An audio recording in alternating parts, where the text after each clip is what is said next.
Mbola ampitomboana ao amintsika mandrakarivany fahasoavana sy ny fiadanana avy amin'Andriamanitra ray sy Jesosy Kristy tompontsika.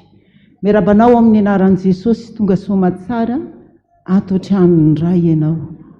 Mitaony matotonga eto, midera azy, mankalaza azy, manomeza voninahitra azy, fa ny famindrampon'i Jehova no tsy rahalany ritratsika. Dia tsika amin'ny voninahitra n'Andriamanitra, voninahitra anaovan'Andriamanitra irery ihany. Alleluia! Masina, masina, masina Jehova tompony maro, endriky ny voninahiny tany rehetra. Amen. Anoisantsika ny fiteranan'Andriamanitra ny salamo 7:30. Salamo 7:30. Ovakitsika ny 9 ka hatramin'ny 5, ary ao aorianan'izay dia ny hira ny fifoazana 5:10 ny 9 ihany, asandrato avo re ny hiranao. Rehefa hita ny salamo 7:30 ny 9 ka hatramin'ny 5, dia ndao hoe rahantsika mamaky mafy ny fiderantsika n'Andriamanitra amin'ny anaran'i Jesosy manao hoe: hideranao amin'ny foko rehetra aho, eo anatrehandreo Andriamanitra no ankalazako anao.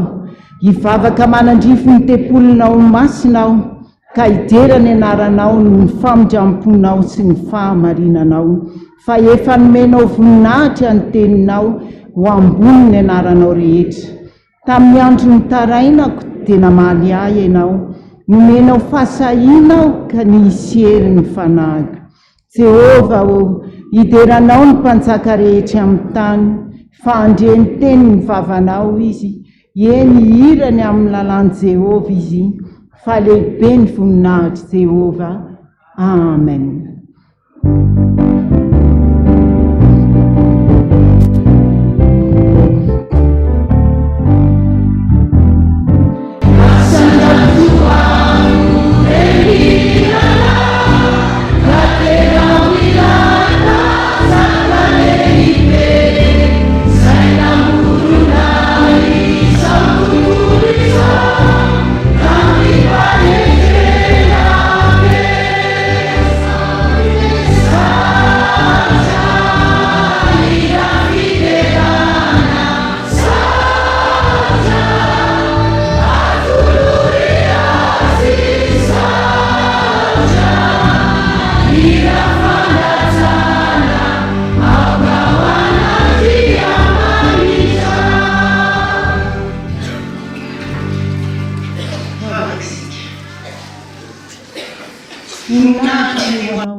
Andriamanitra rainay, ianao ilay tompony tompo, mpanjakan'ny mpanjaka, ianao lehibe voninahitra, ianao ilay Andriamanitra izay ambony Andriamanitra rehetra, Andriamanitra tsara, mpanao tsara, Andriamanitra be fitiavana, Andriamanitra be famindrampo, Andriamanitra tsy mba manavakavaka anay, fa mampiseho mandrakariva fa fitiavana mandrakizay ny nitiavanao anay. Tonga eto an-tranonao izay amin'izao andro maraina izao, andronao androany, nefa Jesosy na dia andronao ary, izay reto ny fidinao androany eto amin'ity tranonao ity, hideranao, ankalazanao, hanome voninahitra anao, betsaka amin'ny maniry, fa ny antony maro tsy tonga eto. Fa raha tonga eto izay misaotra anao, mitsangana ny mba vitanay, manondrika ny lohanay, fa mifo feno fitiavana, feno fankasitrahana kosa Jesosy no isaorana isan-kalazana ianao, na dia tsy taka ny fomba nareo any an-danitra any ary. Olo masina, andro manalina ny fiderana, fa izay mbola malotomolotra nefa kosa mba raiso Jesosy fa vokatry ny fonay rehetra manao hoe: masina, masina, masina Jehova tompony maro, endriky ny voninahiny tany rehetra. Amen.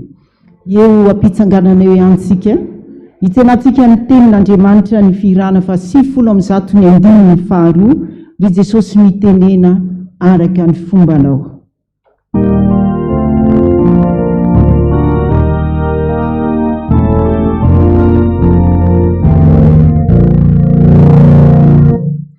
Jesus.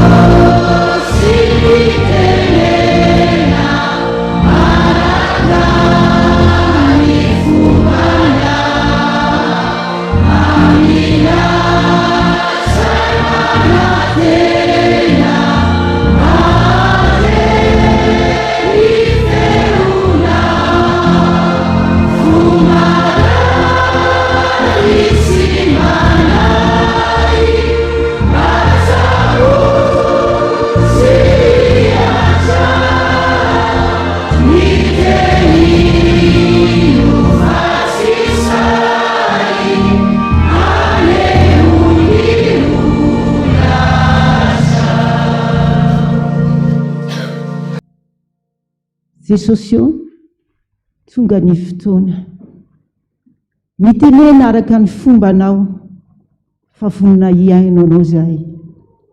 Ampanginy daholo zay rehetra mety tabataba, ny asan'ny devoly, ny asa satana, ny asa maizina rehetra, tsy anakery, tsy anapahefana eto. Ary indrindra Jesosy ny angatahana aminao mba hampitony eo ilay adi-tsainay, ilay adi-panahinay, ilay olana rehetra rehetra, fa ataovy mahay miaino ny teninao zahay, ary ataovy mpiaino-piakatoho ka tena hay andray izay tianao ambara aminay tsirairay avy. Sokafo ny sofinay, sokafo ny fonay, hidanadana hidiranao ary esanao. Ny mpanompo hitondra ny teny, mpanompo ihany famarin'ny tenina hoe amin'ny fotoana ny aza matahotra, sanao metraka ny teny ao ambavanao. Dia mba ho hainao anay ane Jesosy ny teninao izay ho ambara, ary fahasalamana ho an'ny nofinay rehetra. Misaotra Jesosy eo. Amen. Petraka ny fiangonana. Dia mamerina ny fiarabanantsika rehetra amin'ny anaran'i Jesosy amin'izao andro alahady, andro ny tompo izao. Ny tenin'Andriamanitra izay omeny antsika indray androany dia ao amin'ny bokin'ny Eksodosy, Eksodosy toko 7:30, Eksodosy toko 7:30, hovakitsika ny 12 ka hatramin'ny 9:20. Any amin'ny pejy 920 raha mitovy amin'ny baiboliko ny baibolitsika. Eksodosy toko 7:30 ny 12 ka hatramin'ny 9:20. Ary rehefa avy eo dia ao amin'ny bokin'ny Naoma toko 1 ka ny 7. Naoma toko 1 ka ny 7 any amin'ny pejy 220 sy 700. Rehefa hita dia hovakitsika mialoha ny ao amin'ny Eksodosy, Eksodosy toko 7:30 manomboka amin'ny 2:20 amin'ny anaran'i Jesosy manao hoe: ary hoy Mosesy tamin'i Jehovah, indro fa ianao milaza amiko hoe ento miakatra ty fireneny ity, ary ianao tsy mbola nampafantatra izay irainao hiaraka amiko, kanefa ianao efa nilaza hoe mahalala anao tokoa aho, ary na efa nahita fity eo amaso kokoa ianao. Ko ankehitriny raha nahita fity eo masonao aho, dia ampafantaro ny lalanao hahalalako anao, mba hitako fity eo masonao, ary hevery fa olonao ty firenena ity. Ary hoy izy, mitavako no andeha dia ameanao fitsaharanao. Fa hoy Mosesy taminy, raha tsy andeha ny tavanao dia aza mitondra anay hiakatra hiala ty. Fa inona nefa no ahafantarana fa nahita fity eo masonao zao sy ny olonao, motsy ny andehananao miaraka aminay va? Dia voahavaka amin'ny firenena rehetra ambonin'ny tany izahay, dia izao sy ny olonao. Ary hoy Jehovah tamin'i Mosesy, izao zavatra nolazainao izao dia ataoko koa, fa nahita fity eo masoko ianao ary mahalala anao tokoa aho. Ary hoy Mosesy mba hampahitao ny voninahitra aho. Fa ho kosa Jehovah, izao ampandalo ny fahatsarako rehetra eo anatrehanao, ka anonona ny anaran'i Jehovah eo anatrehanao, fa hiantra izay hiantrako aho, ary amindra fo amin'izay amindrako fo. Ao amin'ny bokin'ny Naoma toko 1 ny 7 ihany. Tsara Jehovah, fiarovana mafy amin'ny andro fahoriana, ka mahalala izay mialoka aminy. Ray masonao, hanamasinana amin'ny fahamarinana, ny teninao amin'ny fahamarinana. Amen. Izany indray ry havana malala ao amin'ny tompo, ny tenin'Andriamanitra izay omena antsika androany. Ao amin'ny bokin'ny Eksodosy io tantara io dia rehefa avy nivadika tamin'Andriamanitra ny zanak'Israely ka nanangana ny ombalakely volamena. Izany hoe avy tsy natoky an'Andriamanitra izy, fa rehefa mamaky ao alohaloha ao tsika dia nitenenan'Andriamanitra ny zanak'Israely, nampisehoany ny fahotany, dia nanaiky nanetry tena teo anatrehan'Andriamanitra. ozy izy mosesy hoe ahoana moa no andehananay ozy hiakatra rehefa tsy mety hiaraka aminay ianao. Ny zavatra voalohany ao anatin'io tenin'Andriamanitra io lesona ho atsika rehefa tsy andeha hiaraka amin'Andriamanitra dia aleo mijanona. Rehefa tsy mety andehanao ka andeha hiantso an'Andriamanitra amin'ny lalana rehetra alehanao tsy hiantso an' Jesosy, aleo mijanona. I Mosesy anie nytenenin'Andriamanitra ho aloha mandehana ozy ho any amin'ny tany izay nanirahako anao, ho any amin'ny tany nanendreko anao, tany tondra dronono sy tantely anie izany. Fa Mosesy nandà hoe rehefa tsy araka aminay ianao, rehefa tsy araka aminay ny tavanao, anao inona ny ary izahay? Ho antsika akory vahoakan'Andriamanitra, naiza naiza alehanao, ataovy eo alohanao mandrakariva Jesosy. Aza manaiky mandeha irery amin'ny fiainana. Fa amin'izao andro izao anie be da be zavatra tsy takatry ny sainao hoe misy olona mandeha etsy tampokeo accidenté dia maty. Fa niaraka amin'Andriamanitra iny olona izy sa tsy niaraka amin'Andriamanitra? Androany Jesosy tia hampatsiaro anao fa miaraha amin'ny foana naiza naiza alehanao. Mandehana foana miantso anazy vao mifoha maraina ianao. Izay foana niteneniko na dia ambo fandrianao ara fa raha indray tsika mieritreritra hoe aleo aloha hiomana tsara, aleo aloha anao androsoa efa ho atsy amin'ny trano ilay fionana. Misy fotoana ianao ray indray ataony devoly variana, ataony tara, mety tsy ahavavaka. Fa vao mihiratra ny maso, tonga dia mivavaha amin'Andriamanitra. Miantsoa azy, misaora azy, apetrao amin'ny tontolo andro rehetra. Apetrao aminy izany fa izy no andamina fa teniny izany. Aza mierikerika fa rehefa Jesosy ny eo alohanao miaraka aminao mivoaka mpandresy ianao. Niteny Mosesy hoe mba hampahitao ny inona ozy izy? Ny voninahitra. Izy amintsika ny tsy maniry ahitan'izany voninahitr'Andriamanitra eo amin'ny fiainana izany. Samy maniry daholo tena maniry daholo. Mba tia hitan'ny voninahitra Andriamanitra eo amin'ny fiainako. Fa ahoana ozy Andriamanitra? Fa zaho ozy hampandalo ny fahatsarako rehetra eo anatrehanao. Efa mba nangataka tamin'Andriamanitra ve ianao? Efa mba niteny taminy ve ianao hoe hampahitao ny voninahitra Andriamanitra? Mety samy manontany teny eo am-pitoerana eo tsika hoe efa nanontany tokoa moa izaho, efa mba nangataka tokoa moa izaho. Fa ny tenin'Andriamanitra dia miteny hoe mangatà dia omena ianareo. Mangatà androany raha mbola tsy nangataka ianao, mba hampahitao ny voninahitra Andriamanitra. Izany voninahitr'Andriamanitra hiteny aminao izany anie tsy ho fitahiana ihany fa tsika tonga dia fitahiana tsy izay ihany. Fa misy olona vao mijoro dia fantatry ny olona rehetra fa mpanompon'Andriamanitra iny olona iny. Ianao izany ilay mitondra ny voninahitr'Andriamanitra, izay fahatsarana rehetra ozy izy fa tsy ny fahatsarana sasatsasany ihany. Ianao ilay mandeha eny dia ilay olona araka ny fahamarinana, tsy manana fifaliana mihoatra noho izao dia ny fahafantarako fa mandeha araka ny fahamarinana ny zanako. Ianao ilay nehoan'Andriamanitra ny voninahiny satria nahoana? Na inona zava-mitranga, na inona ady miseho, ianao ilay mahatoko mandrakariva fa tsy hanary mandrakizay Andriamanitra. Ina koa ilay fahatsarana rehetra tianao aseho amin'ny fiainanao? Angatao ny voninahitr'Andriamanitra dia ho aseho any aminao izany. Salama ve ianao? Ho ampandaloviny aminao ny fahasitranana. Mandalo olana ianao? Ho ampandaloviny aminao ny vahaolana tsy takatry ny sainao eritreretiny. Fa angatao mba ho hita izany voninahitr'Andriamanitra izany.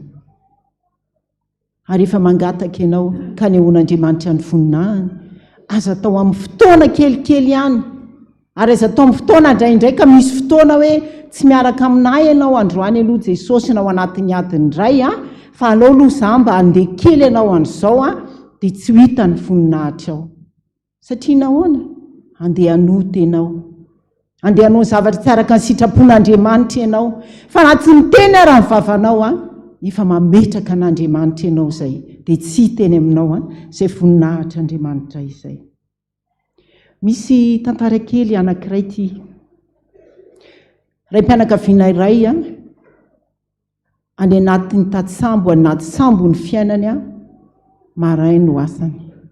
Dia ny fotoana hijanonany etỳ an-tanety dia fotoana vitsivitsy satria rehefa any mandeha dia any amam-bolana maro dia miverina dia miona kely indray amin'ny vady aman-janaka dia iny tamin'ny mbola tsy niteraka ry zareo dia mba efa noentiny ny vadiny ndao mba hanaraka anahy dia tany izy mivady fa no niteraka izy efa lehibebe ilay zanany dia nanapa-kevitra izy hoe andao mba hoentina ny zanakitsika mba hanaraka anahy nareo mianaka andao mba hanao vakansy dia misy fotoana mory zareo rehefa tonga aty an-tanety ny dadany dia mba mandeha ihany manao vakansy any amoron-dranomasina.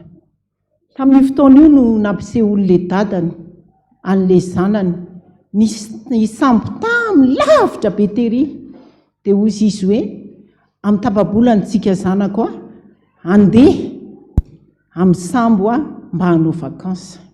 Dia hozy ilay zanany hoe ry zavatra kely bilitika kely ry very dada no andehanantsika. Tena tsy andeha amin'io ry dada.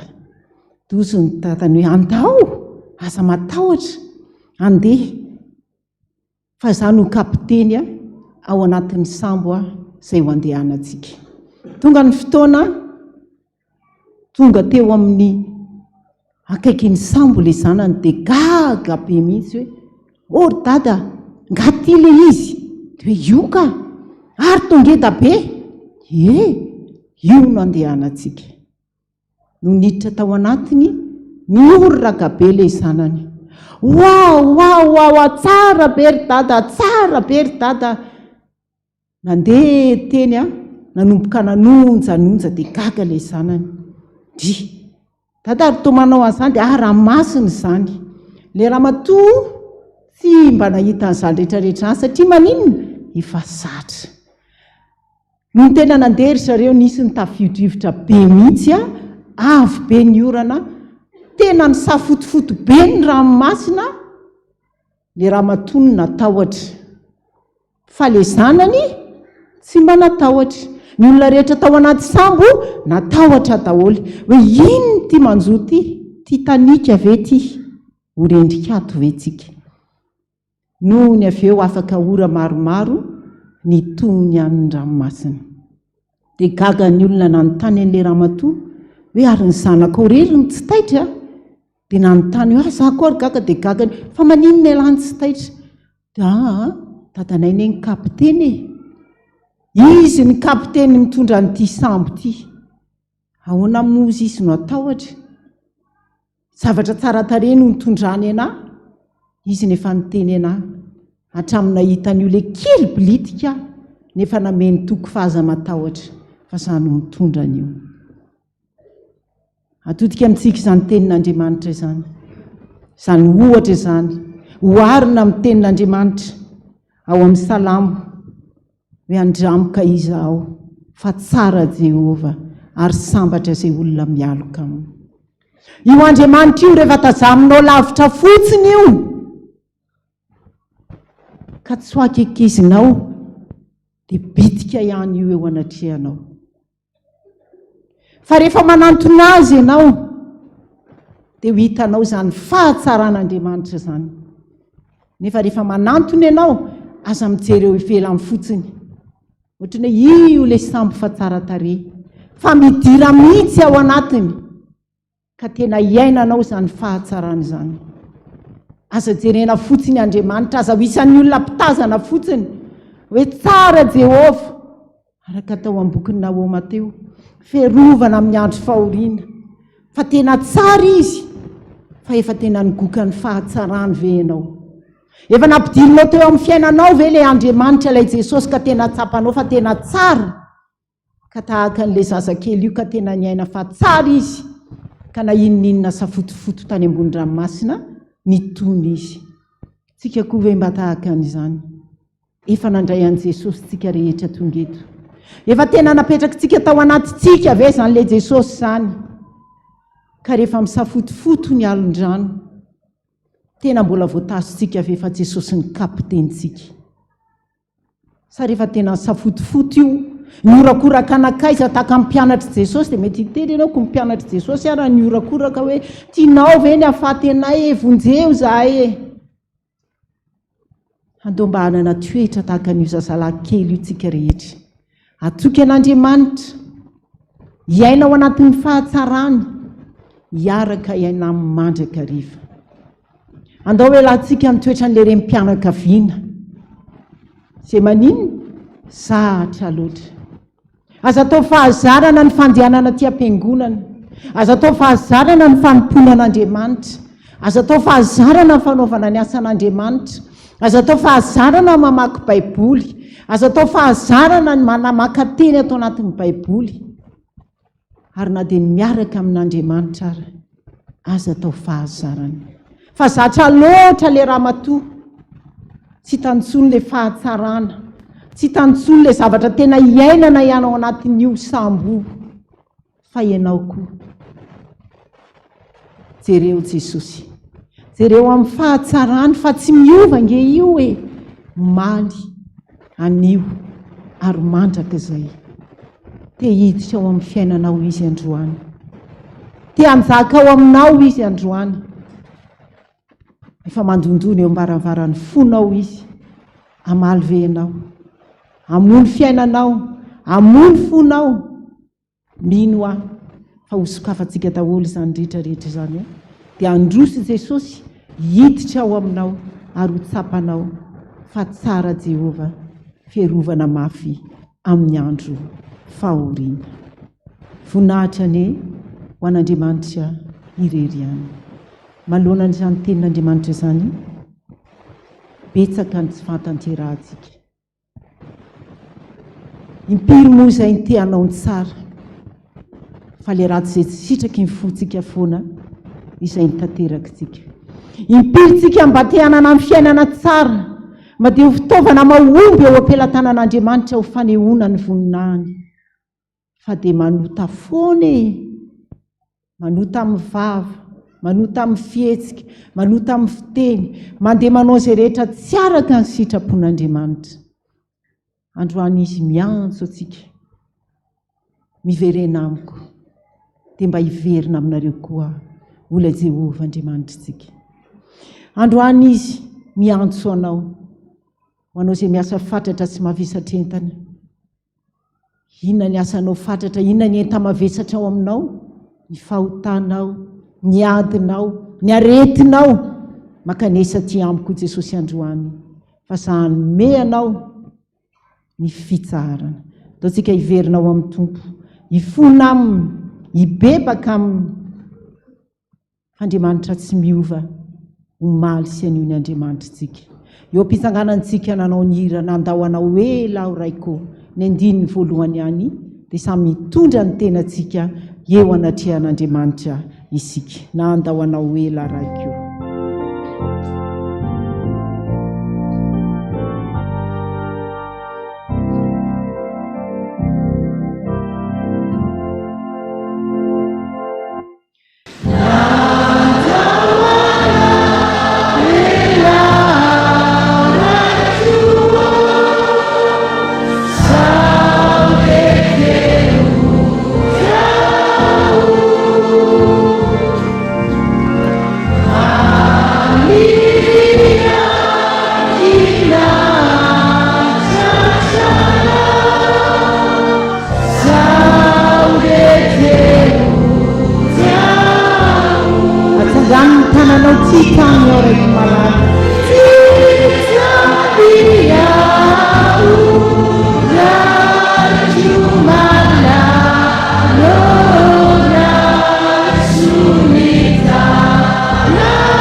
taminy tokoa zahay ray malala, mitondra ny tenanay, mitondra ny fahotanay, mitondra ny aminay rehetrarehetra mihitsy hoentina eo anatrehanao. Hitanao daholo ny aminay. Androany ianao nampatsiaro anay zavatra maro, nampatsiaro ny fahatsaranao izay matetika tazaminay ety ivelany fotsiny. Ary raha misy arany olona mitondra ny fahatsaranao, dia izay indraindray no toa manenjika sy maneso an'ireny olona ireny.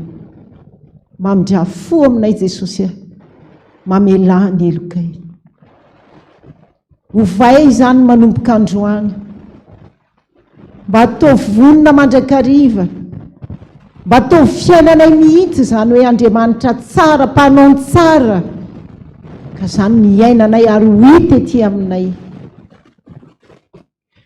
Fona aminao koa zahay satria indraindray dia mandeha irery eny, tsy mba miantso anao, tsy mitady anao tahaka Mosesy mba hiara-dalana foana amina iza na iza lehany. Fa raindray dia ohatrany hoe miridana fotsiny amin'izao Jesosy. Manana olana dia miazakazaka ary sy ary, fa tsy mba miantso anao voalohany indrindra. Ao anatin'ny aretina dia mitady olana va olana any amin'ireny dokotera iza maiza zao, fa tsy anao aloha no antsoina voalohany. Fa rehefa ianao neny antsona, ianao mahay manolo-tsaina, mahay manasitrana, mamindra-fo aminay Jesosy. Ampio izay mba tsy handeha rery-tsony manomboka izao, fa tatamy foana amin'ny tanagavanany fahamarinanao, ary oka ny sitraponao rery sisa no andehananay. Betsaka ny ady, betsaka ny fakapanahy ety, fa raha vao tsy tafaraka aminao zay tafaroboka ao anatin'izany. Tsy ho zahay ihany fa ny ankohonanay, ny zanakay indrindraindrindra terizo eo aminao. Arovo Jesosy, be nirehaka izao fiainana izao, fa ny fantatray kosa rehefa ianao ny mombanay, tahaka ny fambomba ny renina koa ny zanany ho ianao no anombako anao. Dia misaotra Jesosy, le ranao soana latsaka ao teo ambony azo fijaliana ary androany. Atetiavy tsirairay avy aminay ireo. Tsy miova izany, fa nanadio anay dia mbola manadio anay androany. Nanasana ao anay dia mbola nasana ao anay androany. Ka diovy izahay, diovy tena diovy mihitsy, tsy le madidio fotsiny. Raindray aminay olombelona misy arany sasavorika, fa ny aminao nangatanay tena le madio mihitsy, dia tena sasao. Ka rehefa mialeto izahay, ny famindramponao nandrakotra anay. Mba ho tahaka an'ilay vehivavy azon'olona jangajanga izahay, ka anontany hoe no nisy nanameloka anao va?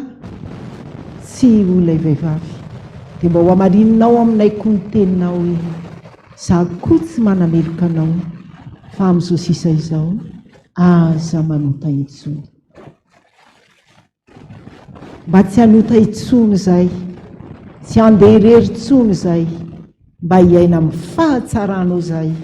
Ary ianao Jesosy, ampandalo ny fahatsaranao rehetra aminay, ka ho tanteraka aminay ny tenin'ny Davida mpanao salamo manao hoe: sambatra ny olona izay voavela ny eliny sy voasarona ny fahotany, sambatra ny olona izay tsy isainy Jehovah eloka ary tsy misy fitaka ny fanahany. Amen. Mino an'Andriamanitra ray tsy tompanao ny lanitra sy ny tany aho, ary mino an' Jesosy Kristy zanan'ilay tokana tompontsika, izay nitorotoronina tamin'ny fanahy masina, nateraka Maria Virgine, nijalana napaka Ponty Pilato, nombona tamin'ny hazo fijaliana, maty ka nalevina, nidina tany amin'ny fiainantsika, nitsangana tamin'ny maty tamin'ny andro fahatelo, niakatra ao any an-danitra, nipetraka eo ankavan'Andriamanitra ray tsy toa, avy any neviny tsara velona sy maty. Mino ny fanahy masina aho, fiangonana masina manerana izao tontolo izao, fiombonana ny olona masina, ny famelan-keloka, fitsanganany tena amin'ny maty, ary ny fiainana mandrakizay. Amen. dia tsika navao fanoloran-tenantsika eo anatrehan'Andriamanitra amin'ny firanany fifoazana faharoa amin'ny 50 vonona ao tompo hiaraka aminao ny andininy voalohany ihany mba tena hiaraka amin'Andriamanitra amin'izay tsika.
Voninahitra ny eo an'Andriamanitra irery ihany.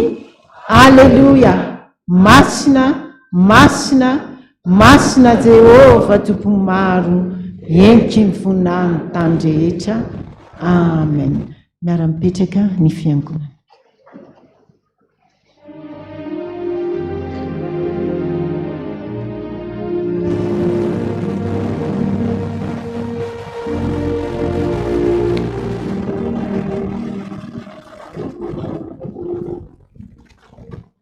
Manahoana reny tonga teto nitotra anao fa androany nisy olana noratra ny anarany 720 dia zao ny tongavana eto iaho koa ka manatrika ny lapan Jesosy masina izy amin'ny fatahorana satria masina loatra n'Andriamanitra dia no ny fitahina aniverserany dia nandolotra nyzao voninkazo tsara tarehy zao izy ho an'Andriamanitra dia mbo tsara tarehy tahaka an'izao koa na ianao izay mihaino zany aniversaire zany dia hovakiko amin'ny anaran'i Jesosy zany anarana mahafinaritra be da be izay nosoratany dia hosoratany anjelany an-danitra any ankehitriny amin'ny anaran'i Jesosy. Raha zana mahefa vololo mianta tamin'ny diso andeha manolo soa Henri safidy ny aina tamin'ny diso raha kotondra tafika Jean Amédée tamin'ny siso raha koto malala mamitry ny aina rahabe manantso raha koto malala rivo ny aina rahabe manantso andeha maolo fifaliana Arson tamin'ny diso andeha mpitiava-mbao vonjy-tendry ho afaka baky ianao raha fanomeza tsorotsy ny aina Ismaïa mangataka fahendrena ame an'Andriamanitra anao zany fanjamerina ny menjanary Sylvia 5 taona nampiandry raha mbelo Christophe lalaina raha andeha nomentsosy Emmanuel tamin'ny seto raha koto artizana Clément Joassin andeha manoy nirina F.Teraniena tamin'ny seto andeha koto artizana Laurent tamin'ny Onzo andeha nary manana koloina tamin'ny diso mangataka hirany miakina aminao ataotsika zany anjo marambavaka tamin'ny diso raha jery arson tendry ny aina raha jery arson aintso Noemi tamin'ny premier eritaona tamin'ny premier roa raha fitseheno landy tamin'ny 7 taona raha somiarso mianta fity 1 taona raha velo ary nirina varso fiderana tamin'ny 11 raha jatiana herimbo manana lazasoa tamin'ny 13 andeha mihaja ambinitso fisombiny haiko batisa tamin'ny 13 andeha manantena lalatina sy rova 9 andeha manantena miela tamin'ny 9 raha kotondronirina Josette tamin'ny 9 raha zakanirina fenso tamin'ny 29 juillet raha nivo iartso tamin'ny 11 août. Ny tenin'Andriamanitra omenanareo dia atao fahasarana araka ilay toriteny teo ve ny kadô fa tena hafa misy ny tenin'Andriamanitra ho anao androany. Maria rehefa hitondran'i Jesosy dia tongavany anjely dia ozy hoe araba ilay nasoavina fa rehefa teraka kosa rehefa maty Jesosy ka nitsangana tamin'ny maty dia zany ny tena famomezana omenanao tsara indrindra rehefa nitsangana Jesosy dia tonga tao amin'ny Maria izy dia niteny voalohany ataon'i Jesosy tamin'izao no anao tompona anniversaire vakiako amin'ny anaran'i Jesosy eo amin'ny jaonina toko 20, ary rehefa nilazana izy dia niseho tamin'ny tompona anniversaire dia faly mpianaka nanao hoe fiadanana ho anareo zany fiadanana zany ao anatin'ilay sambo tao anatin'ny toriteny teo no tao anaty fiadanana dia fiadanana ireo tompona anniversaire voninahitra Andriamanitra rery any dia katsaka zany fiadanana zany daholo tsika rehetra dia avy ny tompony tantsaka an'izany dia araka ilay teny teo nisy nangataka hira teto nefa ny fomba tsika atao Taninanandrano hoe vavaka no atao nefa hosolon'ilay vavaka dia nangataka ny tompony anniversaire androany hoe hira ny miakina aminao ny andiny voalohany ataontsika solo mivavaka dia mangataka tsika hitsangana miankina aminao solo mivavaka mangataka tsika hitsangana ho an'izay mahay mihisa ny tonkira zany ataova ampifaliana ho an'i Jesosy na tsy tompony anniversaire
Iakina aminao izay Jesosy ao anatin'ilay sy ampy tsara tarehy amin'ny anaran'iray sy ny zanaka ary ny fanahy masina amen. Mazoto orantsika tompoko.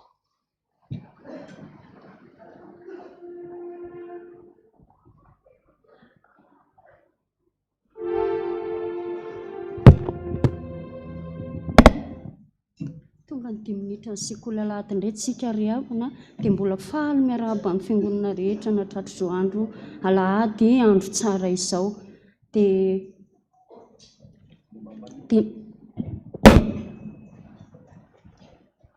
tsangana daholo ny mpianatra sekoly alahady rehetra sy ny dekona pia dia ny mpampianatra sekoly alahady rehetra dia ataontsika ny hira 220 ny andininy voalohany ihany dia vita mivavaka dia mipetraka ianareo.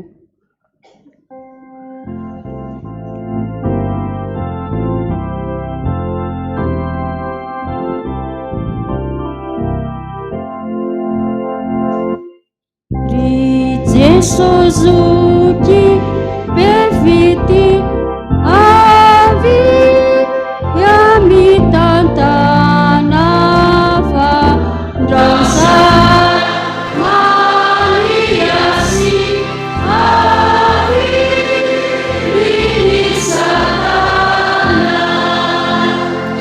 ry Jesozuki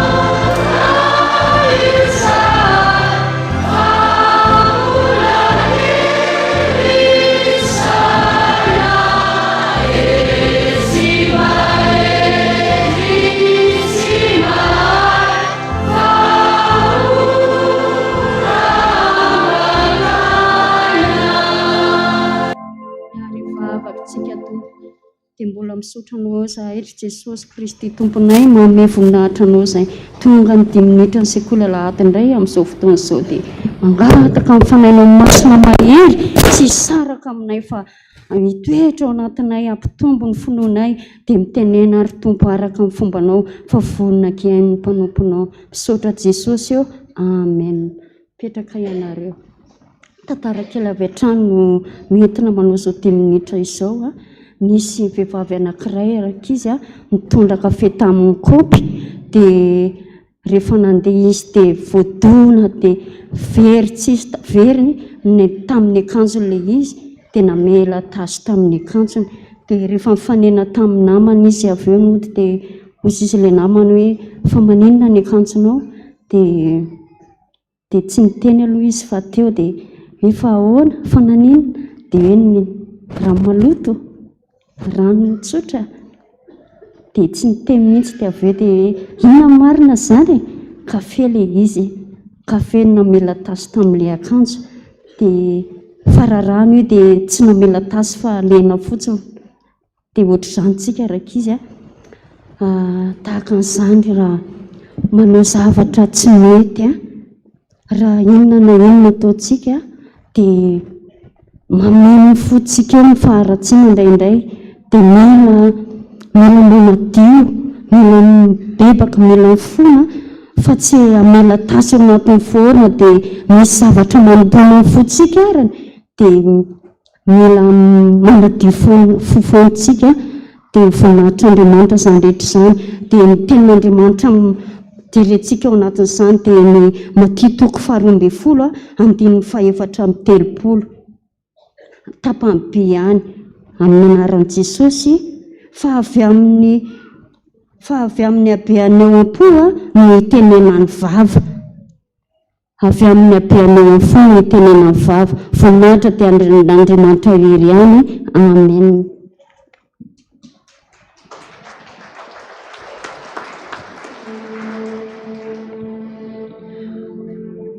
Misaotra isika ny amin'izany fampianarana izany alohan'ny anaovantsika fanatitra dia ho ampahafantarina antsika kely ny vaovao momba ny eto amin'ny fitandremana Taninanandrano. Amin'ny talata izao tsika dia anatanteraka vavaka fifadikanana. Hitondrantsika ny tenantsika, hitondrantsika n'izay rehetra manavesatra antsika ary hiverenantsika amin'ilay fitiavana voalohany ao anatin'izany vavaka fifadikanana izany. Manomboka amin'ny 7 io ka hatramin'ny 4 hariva. Mety misy amintsika manontany hoe fa maninona ny misy ny vavaka fifadikanana, fa maninona izay mangataka be da be to tsy mahazo valiny. Be da be ny fangatana tonga tao amin'ny bromaharitra efa hatramin'ny ela mangataka ny anatanteraka vavaka fifadikanana androm-bavaka izay rehetra mitovy amin'izany eny fa na dia ny tao anatin'ny fifoazana ary dia rehefa nentina teo amin'ny dady izany tamin'ny dadam-bola taty dia nampahafantarina azy hoe ohatra izao dia nanapa-kevitra ary ny rano ny bromaharitra sy dada nanapaka fa ny vavaka fifadikanana eto amin'ny fitandremana Taninanandrano dia ho atao intelo na inefatra isa-taona ihany raha be indrindra.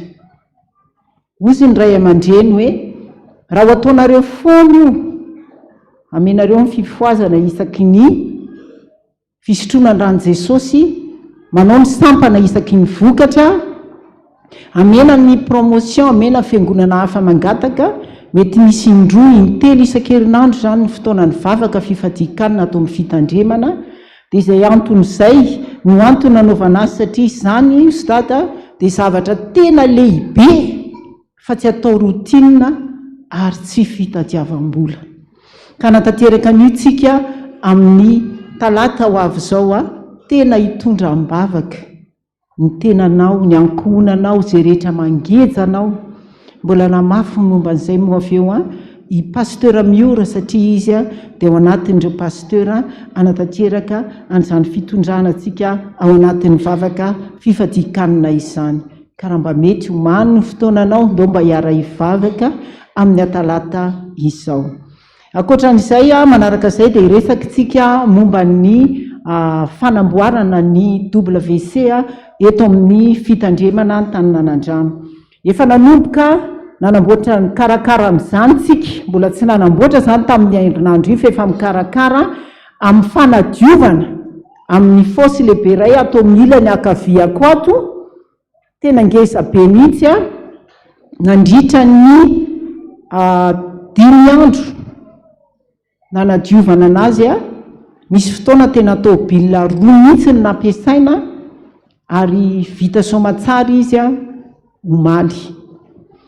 Ny zavatra angatahana amintsika rehetra dia mba fitandremana, satria nampaolana be an'ilay izy feno fako, tena ifonana amin'i Jesosy miresaka an'izany eto, feno fako any anatin'ny fositsika, fonina bonbon, fonina biscuit, clim, fonina vovon-tsavony, tena rehetrarehetra mihitsy, dia tena olana be. Raha zatra tokony mba vita vetivety dia sarotra be. Manentana antsika zany ny antony itenenana an'izany aoka re tompoko mba tsiso alefanina hatramin'ny kosa, satria dia matetika mihitsy koa ny WC antsika ato dia tsentsina, satria misy mandefa zavatra ohatran'izany any. Dia mba mangataka indrindra tompoko satria raha vao tsy miaraka mitandrina an'io tsika rehetrarehetra na ho amboarina rio dia ho simba foana.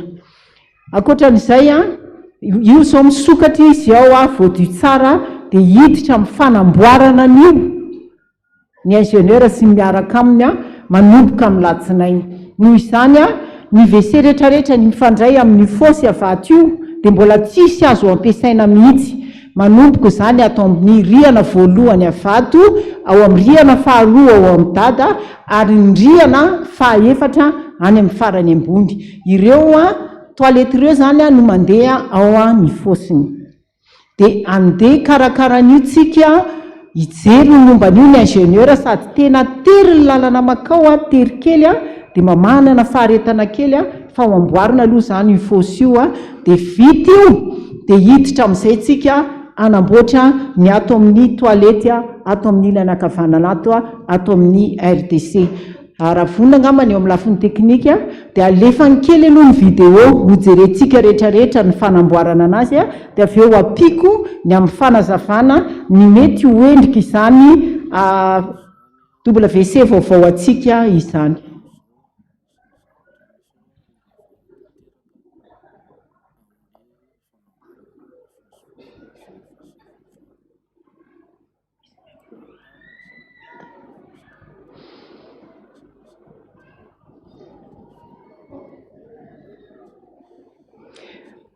So hidiny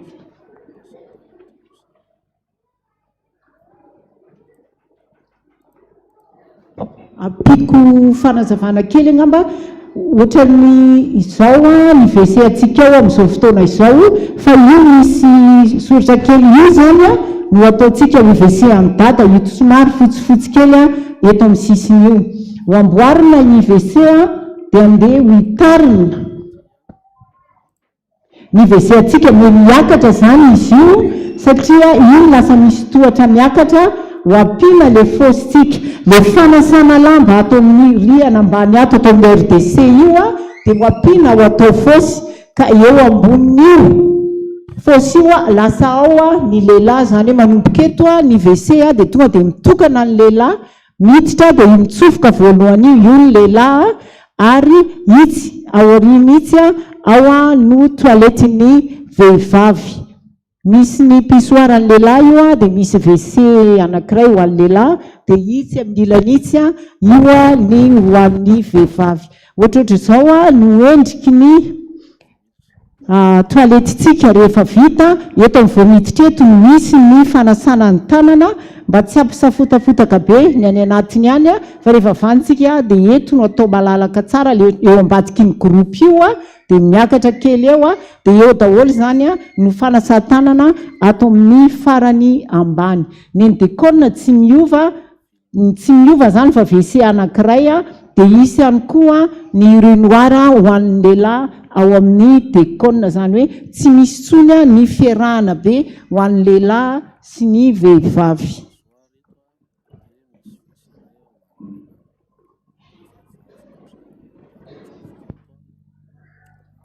manoloana n'izay rehetrarehetra izay a dia maneho etoana ny reto zavatra ilaina reto ho antsika rehetra izay afaka mifanohana sy mifanampy amin'ny fanatanterahana an'io satria tsika izany a dia hosokafana rehefa vita ny ady dia hosokafana indray koa ny fosy azy izay tsara mampafantatra atsika fa efa manomboka amin'ny deborde ny fosy tatsy moa izany raha nisy volana maromaro a dia efa ny deborde ka ny atsy a dia rehefa voasokatreo izy dia eo vao mahita na tsy maintsy horavana tanteraka le ao na ho amboarina dia mety fa tsika tsy maintsy manamboatra ileo amin'ny fanasana lamba io a dia manampy fosy vaovao. Misy ny zavatra ilaina amin'ny fanatanterahana an'izany a ka ho anao raha afaka manolotra ianao dia maika tsara raha ohatra ianao tsy afaka manolotra fa afaka mafanampytsika na amin'ny resaka arabola indrindrandrindra ny vavaka dia mangataka mandrakariva ny fanatanterahana an'izany. Ny saolina rehetrarehetra ho tanterahana ho manomboka zao a any amin'ireo toalety ho ataontsika ireo a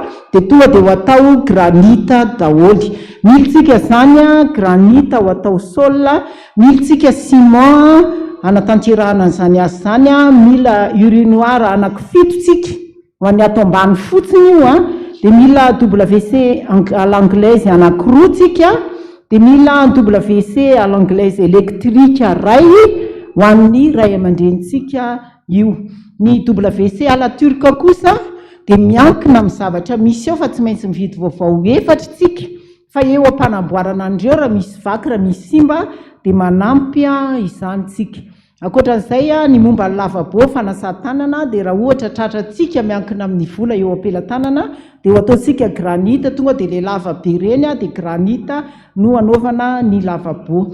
Mila ny tuyau rehetrarehetra tsika afaka manantona, mila ny resaka any amin'ny électricité, ny resaka peinture ary ny resaka porte. Ny varavaranito a ireo varavaran'ireo ihany no amboarina aloha dia ireo no atao fa ho an'izay tsy ampy kosa amin'ny fanaovana anazy a dia tsy maintsy mividy famenontsika satria ireo varavaran'ireo dia tena varavarana hazo tsara tarehy mihitsy. Ankoatran'izay a dia eo ny ciment, ny gravion, ny fer rond izay rehetrarehetra voatonon'izay a raha misy azontsika omena sy atolotra dia mandray ampitiavana sy atanandroa. Ny sekreteran'ny fiangonana moa raha andavanandro ianao dia afaka manontany koa ato ambany ato a ny sekreteran'ny fiangonana fitandremana Taninanandrano.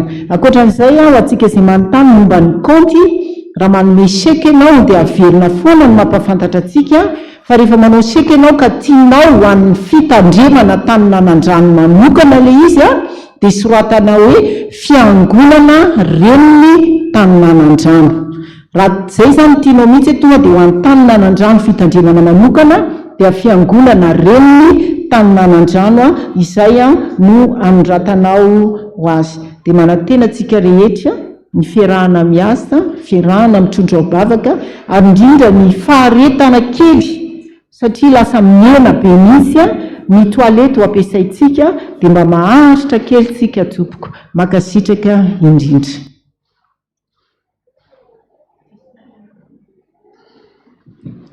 Eny ary vita izay ny resa-paosy fa tsapaondray mipaosy fa hanolotra ho an'Andriamanitra isika. Miarahaba antsika rehetra amin'ny anaran'i Jesosy Kristy Tompo ny amin'ity androany ity mandalika ireto moa satria mba vakansa kely ny tena dia mba miditra miasa kely eto indray dia miarahaba antsika rehetra amin'ny anaran'i Jesosy ny amin'izao maraina izao. Hanao ny fanatitra ho an'Andriamanitra isika ry havana koa dia mangataka aminao mihitsiny eo ampanaovana an'izany fanatitra izany ataovy ho an'Andriamanitra.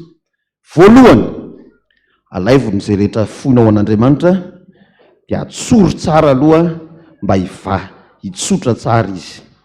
Raha vola madinika moa dia efa tsy mila tsotra tsony izy. Zay mba hitsonjovantsika an'ireto dekona namatsika reto koa fa dia varian'ireo manatsotra ny fanatitra izay alefantsika any amin'ireny fanatazana fanatitra ireny ka dia mba hatsotra tsika tsara izany fanatitra izany. Ny fanatitra dia ho an'Andriamanitra ka dia ny fonao mihitsiny.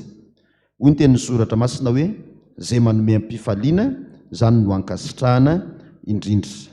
Ataontsika fanatitra ambavaka mihitsiny ny amin'izao marain'izao, tsy eo moa ny sampana no ny amin'ny tafika masina izay alehan'ny sampana ary mivavaka ho an'izy ireny tsika ka dia ny firana 2:7 laharakira 2:7 ao amin'ny firana protestanta no rahantsika manao Jehova hoy ianao nandinika atao amin'le feotsotra ka fantatra ao ny toe-piainako dia hitan'Andriamanitra ny fo saina ao amam-panahy dia ataovy iram-bavaka mihitsiny zany dia ao anatin'ny fanoloranao fanatitra inko satria mijoro eo akaikinao Andriamanitra Jesosy mijery ny fonao manao ny fanatitra ao an'Andriamanitra.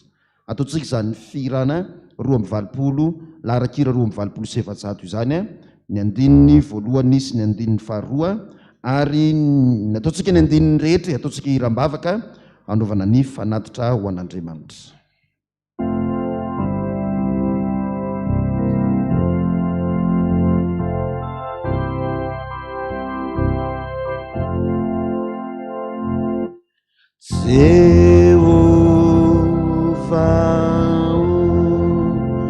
Ianao nandikai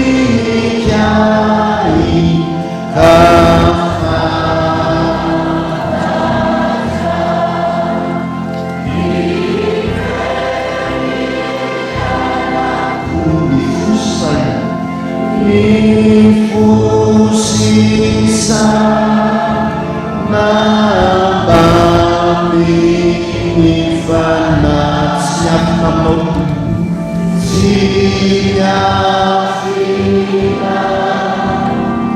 aminau hidupku Yesusaya fusisa nambami nifanai siapina aminau hidupku karena nipetakamu naman seitatoku hitanau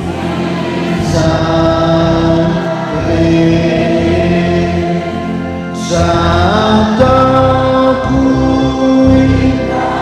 fantatrao lalan'ale efantatra milalana miandro teo an-tananao miandro dia eo an-tanana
Fiavanao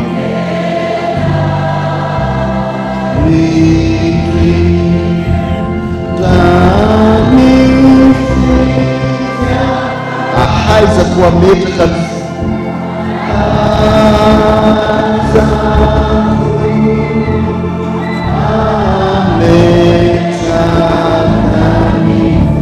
iona eo ampelatananao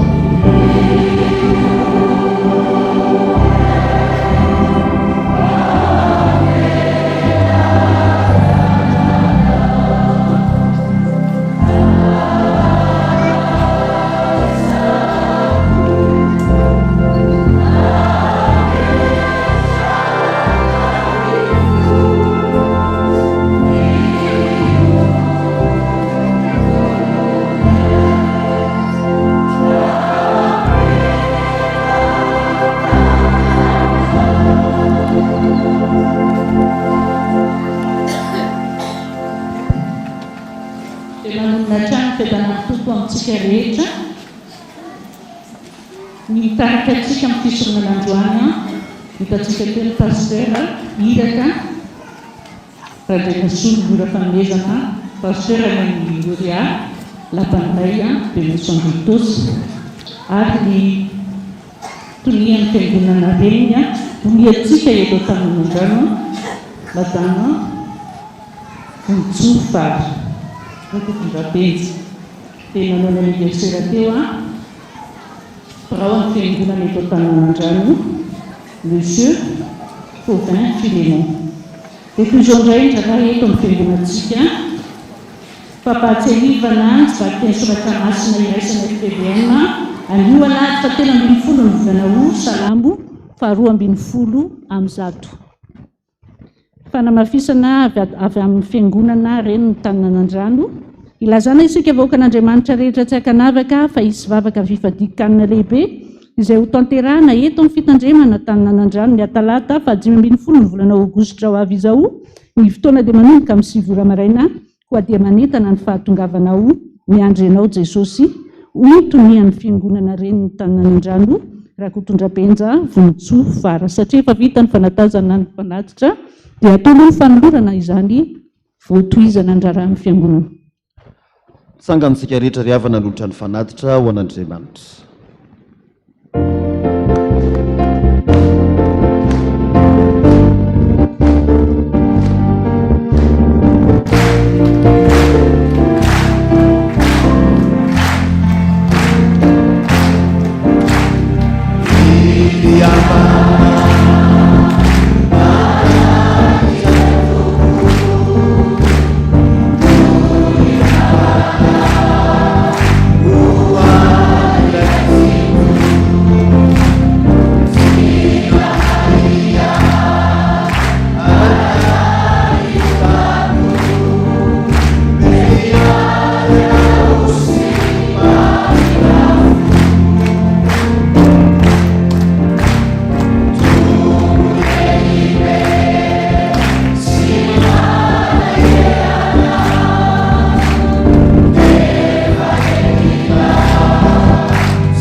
ny fonay manontolo mihitsiny no ataonay fanatitra velona ho ankazo sitrahanao Andriamanitra ao, ny fiainanay hanompo anao mba hafaly anao ao an-danitra ao. Sotra Jesosy, voninahitra ny eo an'Andriamanitra rery ihany. Halleluja! Masina Jehova tompony maro, enky ny voninahiny tany rehetra. Amen. Petraka ny fiangonana. Hotohizana ny famakiana ny raharaha avy amin'ny sampana lampo FPVM Taninanandrano. Ho tanterahana ny Alahady 20 ny volana Aogositra ho avy izao, ny jobily 20 taona ny sampana lampo eto amin'ny FPVM Taninanandrano, toy izao ny fandaharam-potoana amin'izany. Ny Alarobia 19 ny volana Aogositra sy ny Asabotsy 19 ny volana Aogositra, varotra sakafo sy tsakotsako maro isan-karazany. Ny Alahady 20 ny volana Aogositra, maraina Fotoam-pivavahana. Ary ny Alahady 20 ny volana Aogositra amin'ny roa sasany, Fotoam-pivavahana sy fanokanana ny tsangam-bato 20 taona ny sampana lampo. Koa manasa antsika mpiara-mivavaka hitondram-bavaka sy hanohana anay sampana lampo mandritra izany fotoana izany. Avy amin'ny sampana Gaetam. Ny sampana Gaetam dia maneho fankasitrahana feno ny birao be, ny birao maharitra, ny birao ny fiangonana, ary isika vahoakan'Andriamanitra rehetra noho ny fitrotronan-bavaka sy ny fanohanana azy ireo nandritra ny fanateram-bokatra tamin'ny 720 ka hatramin'ny 730 ny volana Jolay. Izany dia nahazahoana vola 6,627,700 ariary. Voninahitra amin'izany dia ho an'Andriamanitra irery ihany. Toy izao indray ireo zanantsika iroso amin'ny fanondrenana tokantrano masina. Andriamatoa Rakoto Dimbolay Jean-Emile, Ramatoa Arso Elise Andaniny, Andriamatoa Rakoto Arso, Ramatoa Ravelo Arso Emeline Ankilany, dia faly-mampandreny fanamasinana ny fanambadiany ny zanany, Andriany Menjanahary Jean Dovika sy Rafanomezantsoa Emile Laina, izay atao eto amin'ny fiangonantsika ny 20 ny volana Aogositra amin'ny 20 ora. Ravalsoa, Ranifseheno Janine Andaniny, Randria Mahazo, Raeliary Malala Mamsoa Charlis Ankilany, dia faly-mampandreny fanamasinana ny fanambadiany ny zanany, Ramahavalsoa Midera Nokoloina sy Andria Mahazo Olsoa Aldina, izay atao eto amin'ny fiangonantsika ny 20 ny volana Aogositra amin'ny 10 ora maraina. Andriamatoa Ramanampisoa Celestin, Ramatoa Rasoamanivo Mariette Andaniny, Pasteur Ramanandraisoa Esther Bakoly Arsoa Ankilany, dia faly mampandreny fanamasinana ny fanambadiany ny zanany, Ramanampisoa Andrianjakany Aina Victor sy Nomenjanahary Ravaky Aina, izay atao eto amin'ny fiangonantsika ny 20 ny volana Aogositra amin'ny 10 ora sasany maraina. Rakotoarimanana Jean-Louis, Rafaranirina Marie Georgette Andaniny, Rabejanahary Ernest, Ravelona Toandro Fanjanofy Ankilany, dia faly-mampandreny fanamasinana ny fanambadiany ny zafy ny zanany, Rakotoarimanana Dina Entso sy Ravelona Toandro Fitiavana, izay atao eto amin'ny fiangonantsika ny 20 ny volana Aogositra amin'ny 12 ora atoandro.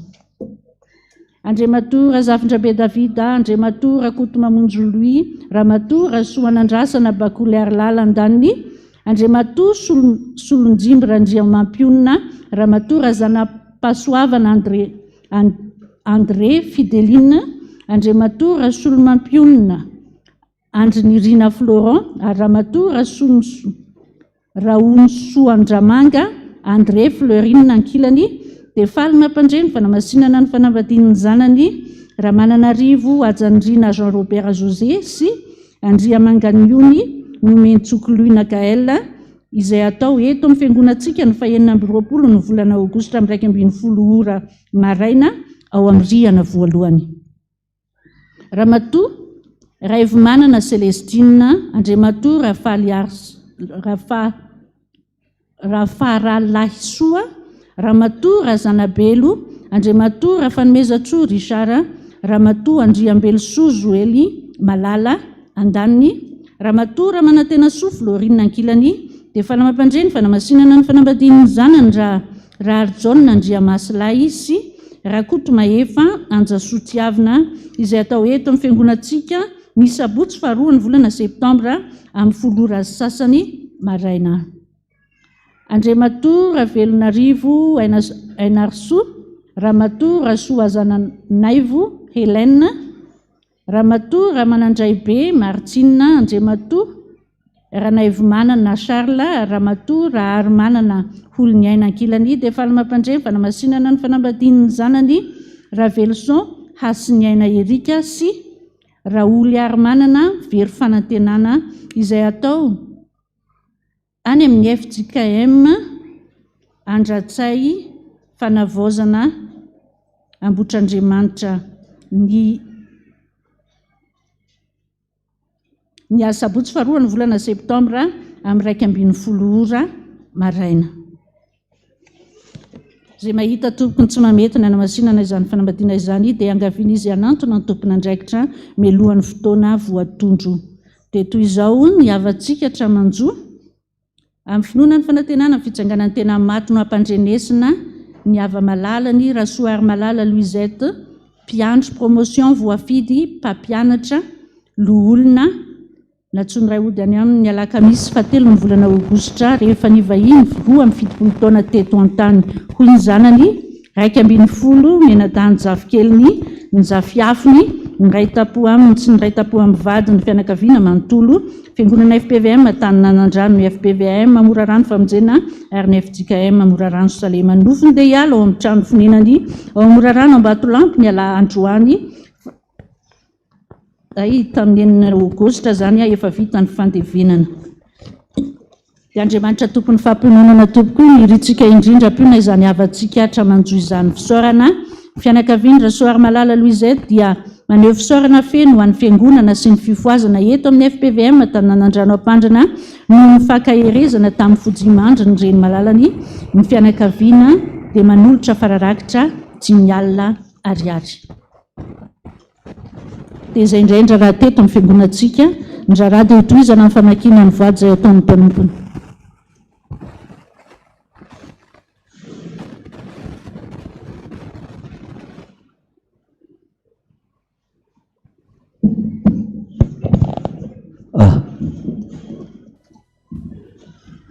Miarabantsika rehetra amin'ny anaran'ny Jesosy Kristy Tompo hatratra ny tia andro alahady ity indray fidirana amin'ny folo tonga eo amin'ny fotoana makina ny voady masina ny rakim-pisaorana ilay valopy nangonina teny amintsika tsiraray ilaysika famakina ny voady masina izay vakina amin'ny anaran'i Jesosy dia mba samy haino tsara avokoa ny nanolotra ny voady masina tsiraray avy. Fona Jesosy raha izao vao nanao indray ity ampahafolony ity mangataka vavaka amin'ny asa misaotra Jesosy 550 ariary eo an'ny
Roapolo ny rihana faharoa sivy, ny rihana fahaefatra anankidimy, mbola tsy mirehitra ny jiro. Ny totalin'ny voady zany tamin'ity andro an'ity indray dia 3:30 ny voninahitra ho an'Andriamanitra irery ihany. Amen. Soratsika Andriamanitra ry havana no amin'izany fijoroana vavolombelona izany ndao mba hitehika mafy ho an'Andriamanitra tsika ny amin'ny fitahiny nomeny ho antsika tsirairay avy. Melohan'ny amarana ny fotoana dia fanitanana foy ny amin'ny talata ho avy izao antsika rehetra izay efa mandray ny onjam-peo moa dia efa mandeha ao ny tselam-panetanana ny amin'ny fivadikanina izany. Tsara ho marihana tokoa araka ny afatra ny ray aman-dreny teo fa tsy fotoam-pahazarana ny fotoana tahaka n'ireny fa fotoana voatendrin'Andriamanitra mihitsy izany. Mba tiako andinika kely ianao raha mba mety amintsika vetivety fotsiny ny fitomanina fahatelo ny andininy fahefapolo, mba ataovy eo ambany masonao vetivety fotsiny fitomanina fahatelo ny andininy fahefapolo.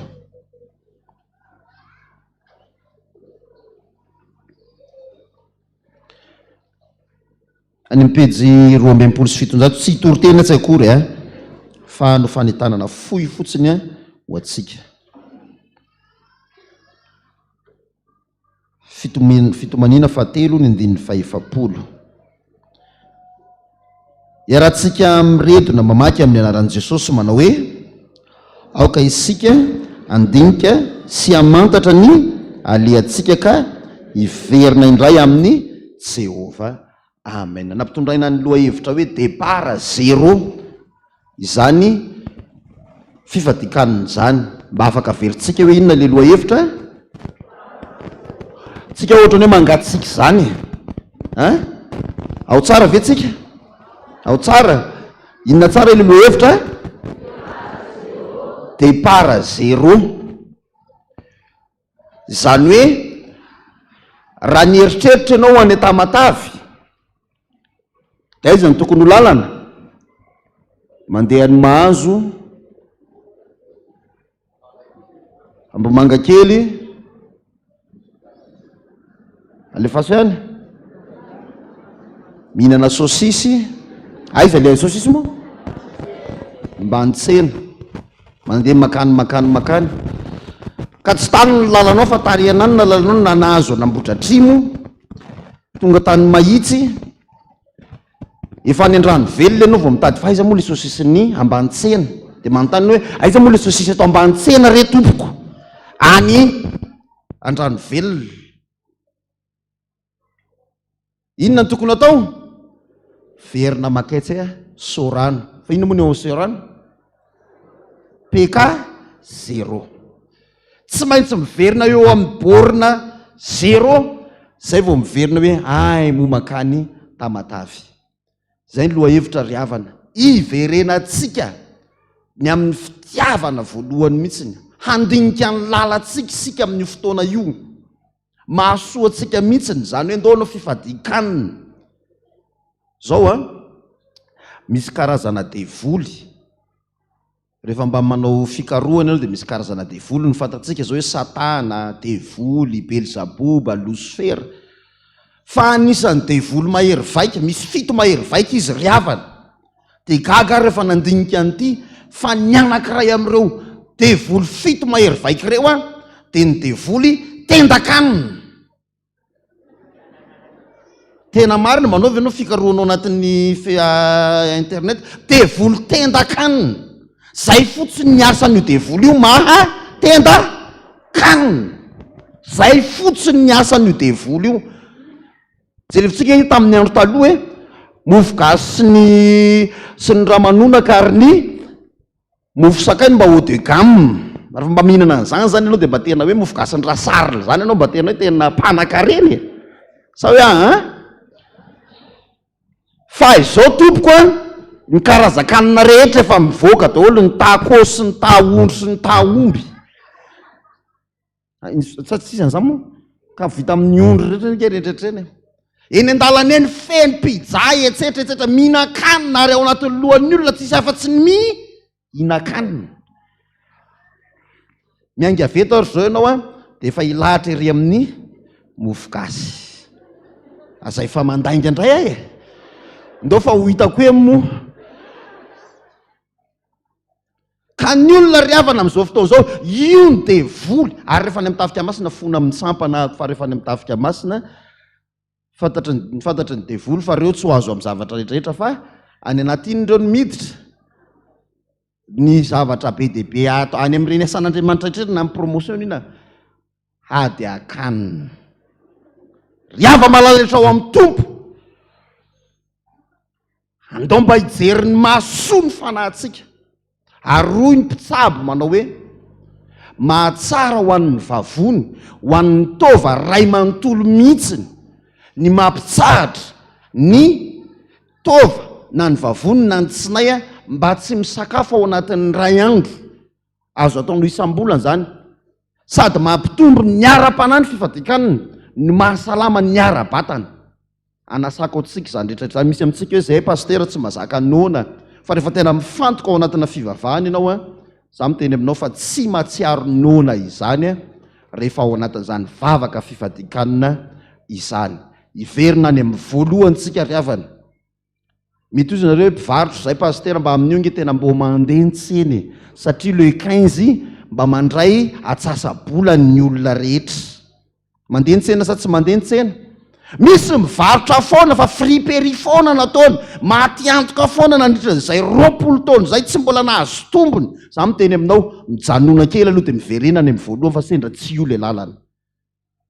Noho izany amin'ny talata ho avy zao hanomboka amin'ny 7 ora maraintsika dia efa hanomboka apiditra ao anatina fiankofantsika misy fideranan'Andriamanitra, tena fiankofana ranoray idirantsika ao anatin'izany vavaka fifadikanina zany. Aza mijery olona ianao hoe rianina sy rianina sy rianina ve ny ao tsy olona no tadiavintsika ao fa Jesosy izany. Manantena fa ho tonga ianao mahasoa anao zany fa mino ako fa Jesosy mihitsy nanio amangy anao amin'ity androany ity.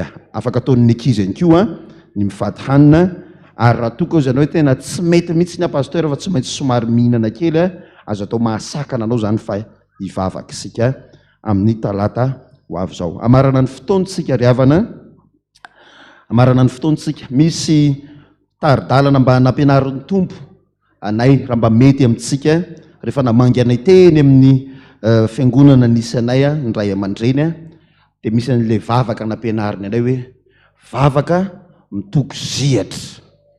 Zay mihitsy vavaka maninona hony tena nampianaran'ny ray aman-dreny io, ary petsaka ny olona nahazo fahasoavana le vavaka mitokosihitra dia zao rehefa mifarana ohatr'izao ny fotoana ianao mihitsy no miona amin'i Jesosy fa eto izy, satria efa nanao fanekena teto amin'ity fiangonana ity izy manao hoe ny masoko sy ny foko dia eto mandrakariva ka eto Andriamanitra. Aza misy amin'ny olona riavana zao miain'ny tolom-bavaka pasteur fa tsy vavaka mihitsy ny ao anatin'ilay vavaka famaranana ity fa ianao mihitsy niona amin'Andriamanitra dia aboay mihitsy ny ao anatin'ny fona ao. Misy olona nge midika eto riavana miaraka amin'ny eta-mavesatra amin'ny kilao dia mivoaka eto izy mivoaka amin'ny eta-mavesatra amin'ny taoniny, ka mba tsy io zana le fa hoeto eo anatrehan'i Jesosy ny manahirana anao rehetra. Tahaka tsy tahaka ny nidiranao teto ny voanao eto. Larakira 10 tena ivavahantsika ampanahy, ivavahantsika ihany koa andoharantsika ny ao am-potsika. Larakira 10 amin'ny firana fanampiny rehefa tonga eo mivavaka raha mba mety atao fond faraka izay moramora kely ihany io irio mba hiantorahantsika rehetrarehetra eo anatrehan'Andriamanitra. Andeontsika hitsangana avy hatrany amaranantsika zao fotoana zao hoe miloatra avy ao am-poko ny tonim-bavako, maneho ny fanajana sy ny fankatoavako. Ataovy amin'ny fonao mihitsiny, ataontsika miadana tsara mihitsiny ty mba hitsofoatsika ao anatin'izao vavaka, tena vavaka mitokosihatra ionanao amin'Andriamanitra izao. Ny andininy voalohany ihany.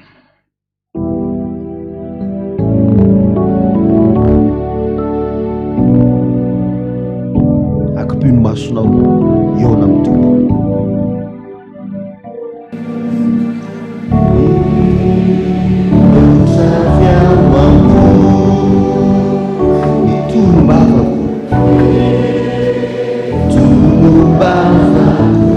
Maneho ny fanajako,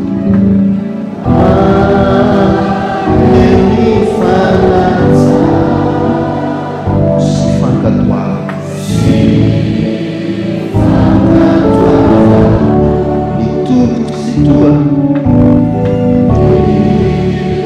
tompoko sy toa, ny tahatray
kanesa ty amiko ianareo miasa fatratra sy mahavesatretanao ny Tompo izany manome anareo ny fitsarana.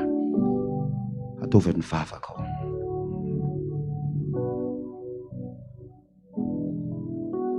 Manaova vavaka tsotra, amborahanao ny eo am-ponao rehetra mihitsy, manavesatra ny fonao.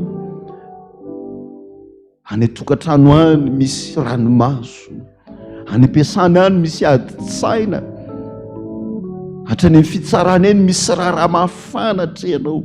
Eto Andriamanitra iaino anao eto izy, efa nanao voady izy. Antsoy ady ho valiko ianareo. Ry havako, asandrato ny vavaka ao, hatramin'ny kely indrindra ka hatramin'ny lehibe indrindra. Ny fanindrinao rehetra hoenty eto anatrehany, fa tsy mba miavona ampony Andriamanitra ivavahantsika, tsy manilikilika. Andriamanitra tia atsika, mdiana tahaka ny zanaka fa nataony hoe zanaka ianao. Ianao ny zanaka malala.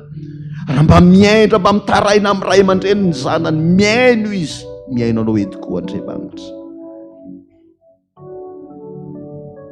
masandrato ny vavaka ao ry havana.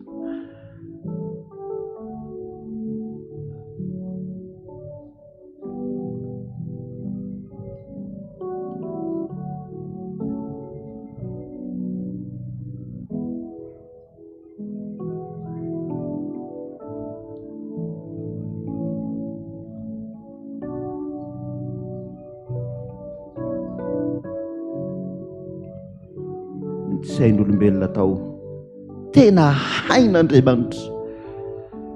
Ao reny mafy ny finoanao fa zay angatanao eto rehefa vita fibebahana, vita firaisana aminy ianao, hamaly vavaka anao izy.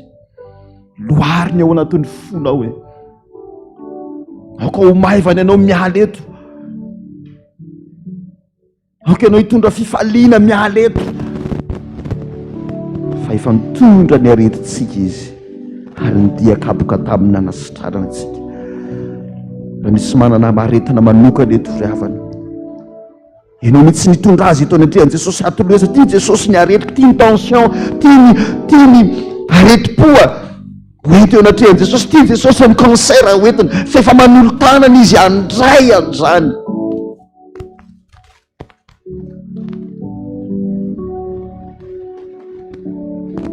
Mivavaka ao satria tena mino sy makatoa an'ny tompontsika.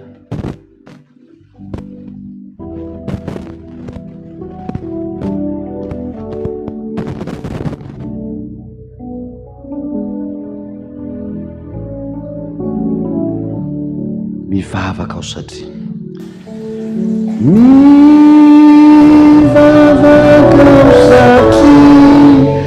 tena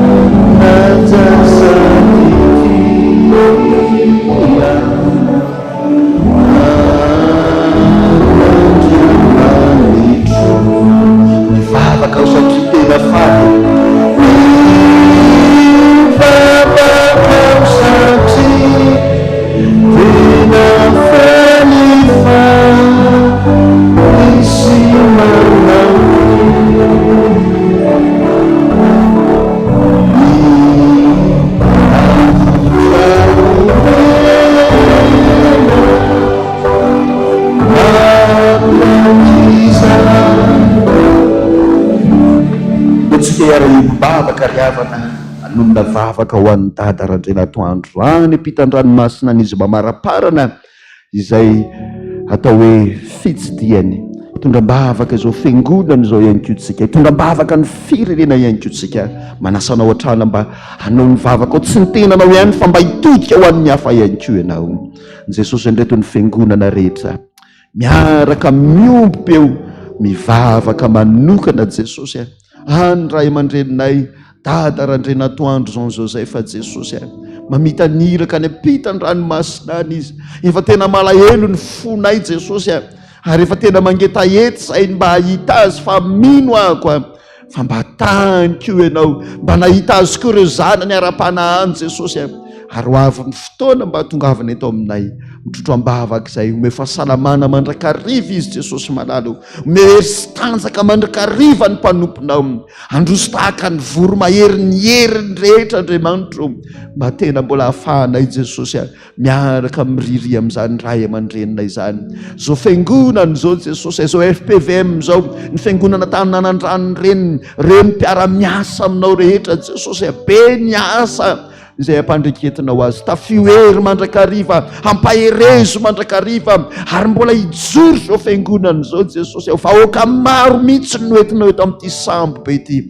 Io ny FPVM rehetra manerana an'izao tontolo zao, hitona olona maro ao amin'ny fanjakanao Jesosy, hampibebaka olona maro satria efa be ny faharatsiana ny amin'izao fotoana izao, fa mahatoka fiainao Andriamanitra nampiasa zao fiangonana zao ny amin'ny firenenay Jesosy tahaka ny Ester zay ataonay ahoana ny fijery maso ny fireneko latsaka ao anatin'izao fahasahiranany zao, mivavaka zay asandratra ito tompo, miara-mibata ity Madagasikara ty opelantananao, ianao mihitsy no aneo ny fahazavanao sy ny fahatsaranao eto amin'ity Madagasikara na ity Jesosy am, na inona asa matiny devoly sy satana zay mitady amafy ady atrano korotana, mitady mosary ny aretina tsy manam-pahefana eto zany Andriamanitro, fa ianao no hiasa eto amin'ity Madagasikara ty, ianao aneo ny voninahitra ao mba azo ny anjara masoandrony ny firenena izy vahoaka malagasy zao,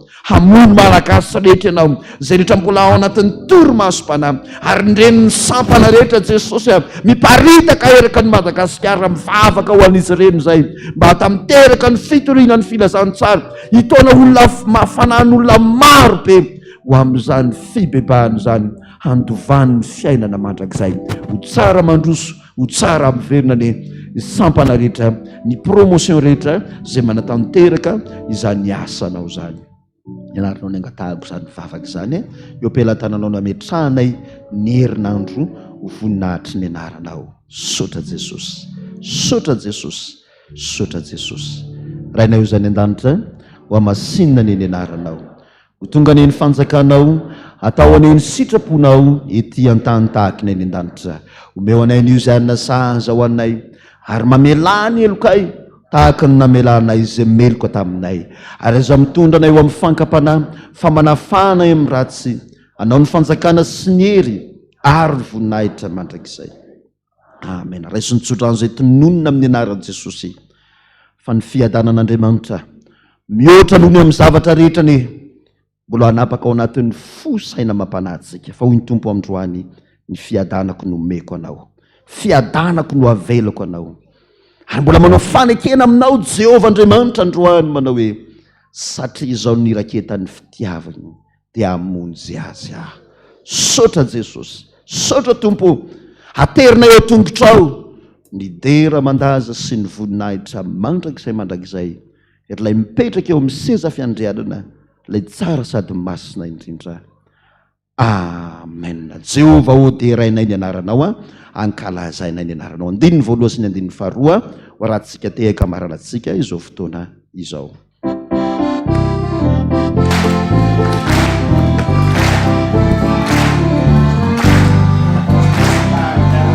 Jehovah ho derainay, ankalazaina ny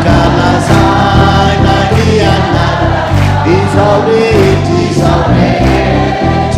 mana, faraina yo manja, faraina yo manja. Jehovah ho derainay anao, ankalaza ny anaranao, izao mana, faraina yo manja, faraina yo manja. Izay panjakana sy Tompo masina elomenaye, rampony asina izao mana, faraina yo manja, faraina yo manja. Jehovah ho derainay anao, ankalaza ny anarana, izao mana, faraina yo manja, faraina yo manja. Sotra Jesosy am, sotra Jesosy am, sotra Jesosy am. Voninahitra ny eo an'Andriamanitra reriany. Halleluja. Masina Jehovah tompony maro, enika ny voninahiny tany rehetra. Amen. Ho tanteraka tokoa le zany ho amin'ny anaran'ny Ray sy ny Zanaka ary ny fanahy masina. Amen. Mandehana amin'ny fifalian'ny tomponao.